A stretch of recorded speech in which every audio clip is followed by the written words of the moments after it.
Pusa laban sa ahas? Sino nga ba ang mas malakas? Tara, alamin natin. Gaano kabilis ang pusa? Ang pusa ay isa sa mga pinakamabilis mag-react na hayop. Ang reaction time nito ay humigit kumulang 20 hanggang 70 milliseconds na mas mabilis kaysa sa karaniwang tao. Kaya nitong tumakbo ng hanggang 48 kilometro bawat oras sa maiikling distansya. Nakakatalon ito ng 5 hanggang 6 na beses ng taas ng katawan nito. Dahil sa flexible nitong katawan at malalakas na binti, mabilis itong umiwas sa biglaang pag-atake. Ito ang dahilan kung bakit mahirap tamaan ng isang ahas ang isang alertong pusa. Kaya bang patayin ng pusa ang ahas?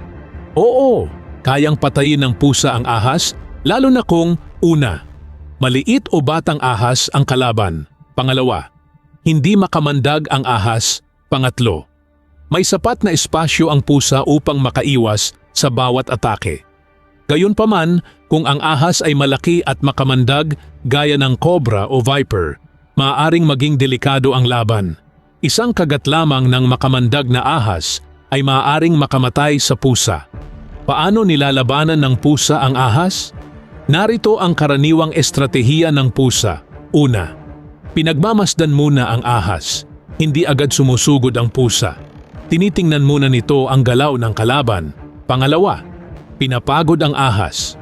Paulit-ulit itong umiilag at nagpapalit ng pwesto hanggang mapagod ang ahas. Pangatlo, mabilis na hampas ng paa. Ginagamit nito ang harapang mga paa upang hampasin ang ulo o katawan ng ahas, pagkatapos ay mabilis na umaatras. Pangapat, paulit-ulit na pag-atake. Inuulit nito ang mabilis na hampas habang iniiwasan ang kagat. At panglima, kagat sa ulo o leeg. Kapag humina na ang ahas, saka lamang susubukan ng pusa na kagatin ang ulo o leeg nito upang hindi na ito makaganti. Bakit madalas nananalo ang pusa sa ahas? Nananalo ang pusa dahil sa kombinasyon ng una, napakabilis na reflexes. Pangalawa, mahusay na paningin sa galaw. Pangatlo, flexible na katawan. Pang-apat, matalas na kuko at pangil. At panglima, likas na pagiging mangangaso. Maaari bang mamatay ang ahas na may venom sa rabies o laway ng pusa? Ang sagot ay hindi. Ang rabies ay hindi karaniwang nakakahawa o nakamamatay sa mga ahas. Ang rabies virus ay pangunahing umaatake sa mga mamal, halimbawa sa tao, aso, pusa, paniki, baka at iba pa. Hindi sa mga reptile tulad ng ahas. Bakit hindi tinatablan ng rabies ang ahas? Ang rabies virus ay nakakaapekto sa nervous system ng mga mamal. Ang mga ahas ay reptile at iba ang kanilang katawan, metabolismo at temperatura. Dahil dito, hindi sila itinuturing na natural na host ng rabies. Sa kasalukuyang kaalaman sa agham, walang kumpirmadong kaso ng isang ahas na nagkaroon o namatay dahil sa rabies. Paano naman ang laway ng pusa? Ang normal na laway ng pusa ay hindi lason sa ahas. Gayunpaman, ang bibig ng pusa ay may iba't ibang bakterya. Kung makagat ang ahas, posibleng magkaroon ng impeksyon ang sugat nito dahil sa bakterya. Ngunit hindi ito garantiya na mamamatay ang ahas. Depende ito sa lalim ng sugat, dami ng bakterya, at kakayahan ng ahas na gumaling. Bakit namamatay ang ilang ahas matapos makalaban ng pusa? Kadalasan, hindi ito dahil sa laway o rabies, kundi dahil sa una, matinding pinsala sa ulo o gulugod.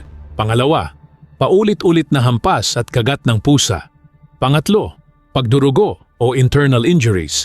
At pang-apat, stress at pagkahapo mula sa laban. Sa conclusion, ang pusa ay may pambihirang bilis, liksi, at matatalas na instinct na nagbibigay rito ng malaking kalamangan kapag humaharap sa isang ahas.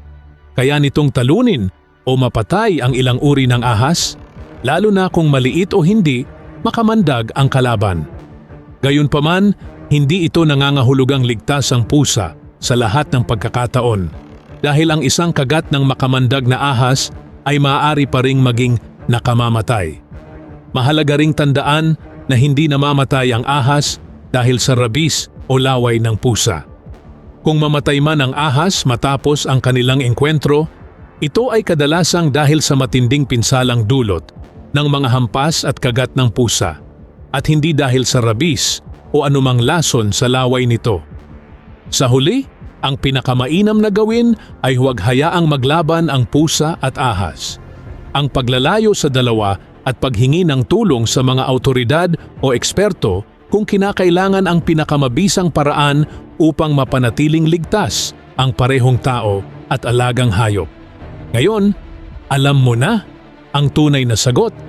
Ang pusa ay umaasa sa bilis at talino, pero hindi ito laging panalo laban sa ahas. Kung may natutunan ka sa video na ito, huwag kalimutang i-like, i-share, i-follow at mag-subscribe para sa mas marami pang nakakagulat na kaalaman. See you sa next video.